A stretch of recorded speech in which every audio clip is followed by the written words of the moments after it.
let's go to the big issue, and that is anarchism. Um, you call yourself an anarchist or anarcho-syndicalist, to be precise. My question, or actually, I would like to pose more questions on this topic. But the first question is very simple, but I guess the answer should be very complex. How would an anarchist society would look like? How would an anarchist society would look like? Sorry, and second question: how to communicate anarchist ideas? Because my experience is, and I'm not anarchist myself, but kind of sympathizer. My experience is that people, when you say the word anarchy, people imagine a lack of order. People imagine lack of security, something like the Hobbesian state of nature, the war of all against all, and so on. And I think that the general idea of anarchism in the general public is very much influenced by this misconception. So how to communicate anarchist ideas? Well, with the first thing to do is to overcome the misconceptions, to explain what you mean by anarchism. Now, it's a pretty broad concept. Like, in general, the concepts of political discourse are very far from precise. I mean, to try to explain what liberal means or capitalism means, or any term you pick, they're used in highly varied and complex and often contradictory ways, and anarchism is no exception. But I think if you try to find a sort of core themes running through anarchist thought and action, there are some. Basically, it seems to me one should think of anarchism as not a specific set of doctrines, but just a kind of a tendency in human thought and action, which tries to detect and discover structures of authority, domination, and hierarchy, and there are plenty of them, and to challenge them, ask them to demonstrate their legitimacy, recognizing that they are not self-justifying. They have a burden of justification. That's true all across the spectrum of human life, from patriarchal families to imperial systems and everything in between. Wherever you find a structure of domination, hierarchy, somebody giving orders, somebody taking them, whatever it may be, you have to ask, is that legitimate? You cannot assume that you shouldn't assume it is legitimate because it's been like that.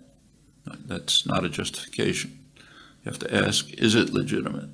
When you do, you generally find that it can't be justified. There are cases, you can think of cases where you can make up a justification, but try it. It's pretty hard. Most of the time, the justification is the way power is distributed. That's not a justification.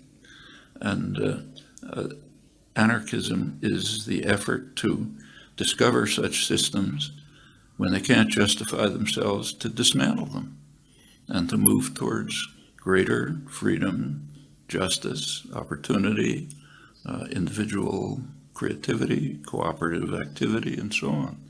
It's just a tendency in history. And I don't think it's hard to communicate to people. I think they take it for granted if it's brought to their attention. And you see it.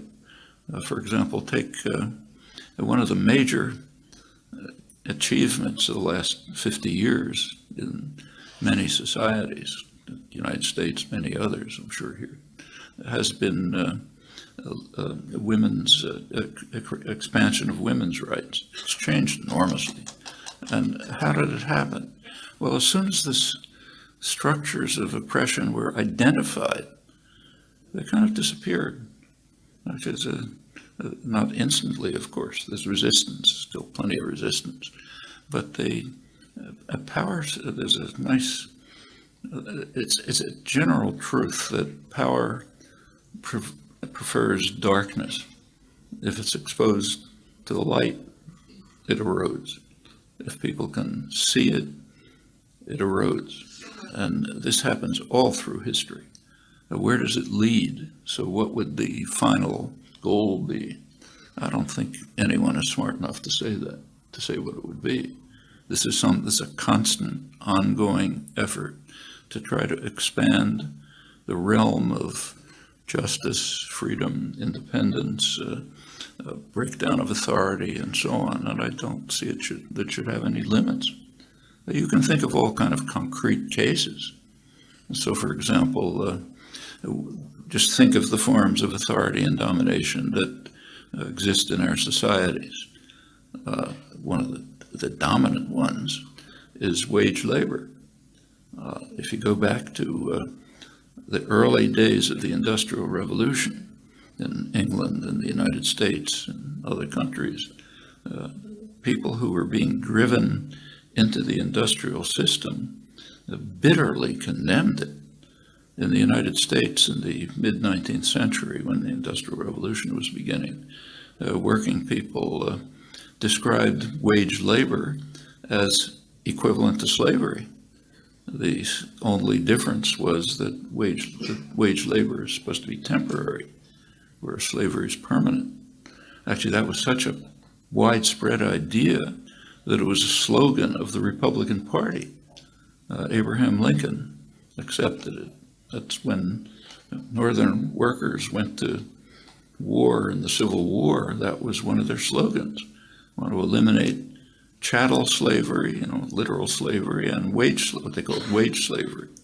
No influence of Marx or European radicalism. This just came straight out of popular understanding, the popular understanding of free, independent people who felt their rights are being taken away by being forced into a system where they have to sell themselves to survive. I mean, they understood, they had their own, this is the period of the freest press in American history, maybe any history. There's working class press, what were called factory girls, young women taken from the farms and forced into the textile mills, had their own journals. It's very rich literature. And one of the themes was that if you sell what you produce for a price, like you're an independent crafts person, you make something and you sell it, you're selling what you produced. If you work for a wage, you're selling yourself. You're losing your freedom. You're the only thing that you're selling is yourself. You're losing your freedom, your dignity, your independence, your worth as a person. Well, over the century, over the century and a half, this has kind of been instilled into people's heads, and the intuitive understanding of the absolute injustice of this relationship has been kind of suppressed. But I think it's right below the surface. I don't think it takes much for people to recover the understanding that was second nature a century and a half ago. Maybe some work, but that's the kind of thing that organizers and activists ought to be doing. And that's a kind of oppression and domination that I think should be eliminated. And we know how to do it. It should be eliminated by enterprises that are managed and run by their participants. Not a particularly obscure or even utopian concept that happens in many cases. For example, there's in Spain, Basque Country, it's a huge conglomerate, Mondragon, which is more or less run on these principles, not quite, but something like it. It's owned by the participants. They select their own managers. They don't manage it themselves, and they're under recallable and so on and so forth. That's a step towards overcoming the deep oppression of the wage labor system. In the United States, in the old industrial regions, so-called Rust Belt, where the factories have been abandoned and so on. There's a spontaneous spread of worker-owned and worker-managed enterprises, not huge ones, but pretty substantial ones. In fact, they're now one of the more progressive unions, the United Steelworkers, is right now involved in discussions with Mondragon in the Basque Country to try to integrate their activities. These things come very naturally to people.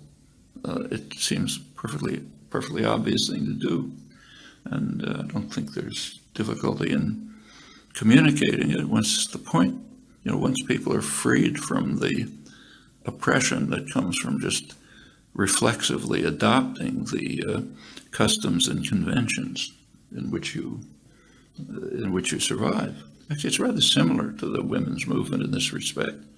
So, for example, if you'd asked my grandmother whether she was oppressed, she wouldn't have understood what you're talking about. That's like asking, does she breathe? If you asked my mother whether she was oppressed, she knew it and she resented it, but she thought there's nothing you can do about it. My daughters, it's totally different. They won't even bother answering it. Those are changes.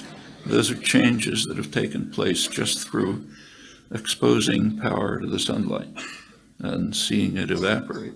And I think this can happen in many domains. So what would an anarchist society look like? Well, the final result, I don't expect the final result. Human life is too complicated, but you can see steps towards more freedom, more elimination of illegitimate structures of authority, and where it goes is for people to make their own decisions about.